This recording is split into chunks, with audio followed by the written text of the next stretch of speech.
Steele is an amazing school. You know, it has an enormous amount of stability that we don't often see in schools. It has a lot of energy. It has an active parent group. When we say that Steele is family, like these are family. Both of these women have educated me. They're like the aunts, the godparents to my son.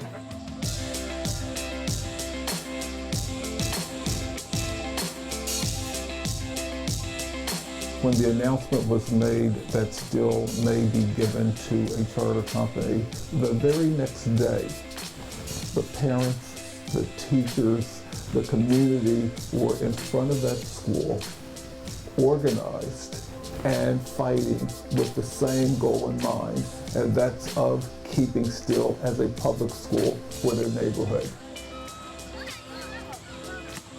This morning, Ms. Bonner called an emergency meeting for the teachers, and she came in with a letter in her hand and read the letter, and it was from Mastery Charter saying that they had withdrawn their bid for Steele School, and the roar in that room was just deafening.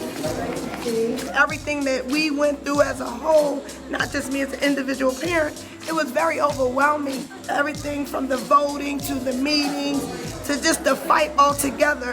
It was a very overwhelming moment for me when I received that text message on my phone.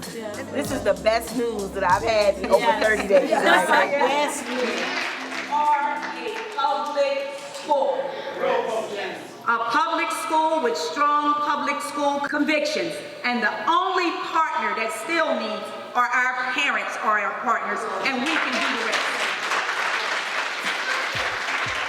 At Steele, I felt like the vision was about this ownership of a community school that had been a stable force in the neighborhood of Nicetown. And it was a very loving vision that I thought was an extraordinary contrast to the sort of narrative of fear, failure, and shame that other people put out about it. Once you give people the facts, they start asking the questions.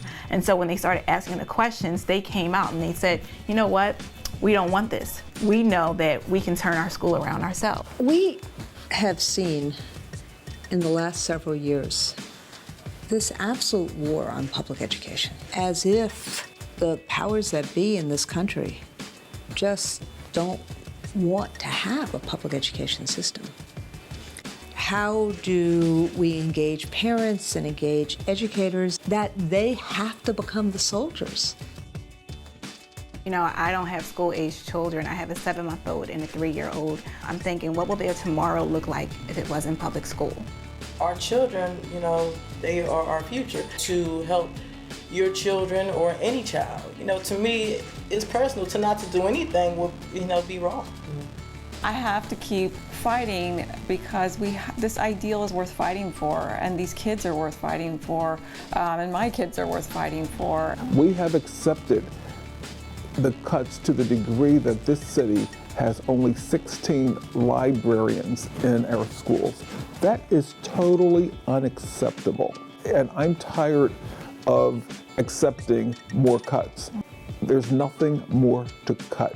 We always talk about parents organizing and fighting for our children and what we want for our children. And today shows that if parents gather together and fight and unite for things that are important that affect our community, we can bring a change. If you look at all the news channels, it's all doom and gloom. What we see what is reality, and we know what's going on in our schools. So the more the truth comes out, the more people will realize, hey, you know, I can do that. If those people are doing it, they're just like me. And school success is not just measured in numbers, it's about relationships. And these are the relationships that we would have lost. I'm happy that our teachers don't have to leave anywhere, that they can stay. I'm happy that I have an option for my son, which is still school, a public school that's open to all, and they can't turn him away. Even if he misbehaves in this class, Ms. Stevenson, they cannot turn him away.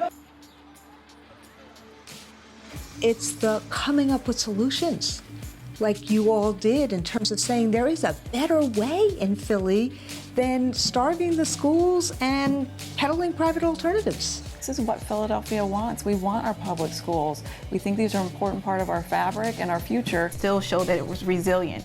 Even when you took away our resources, even when you diminished our teaching staff, we called in everyone in our communities and said, let's help and let's make it work. We actually wrapped our arms around Still and said, we're not going to see our students fail, because these are our streets, these are our communities, and that's why it was really important that we kept Still public.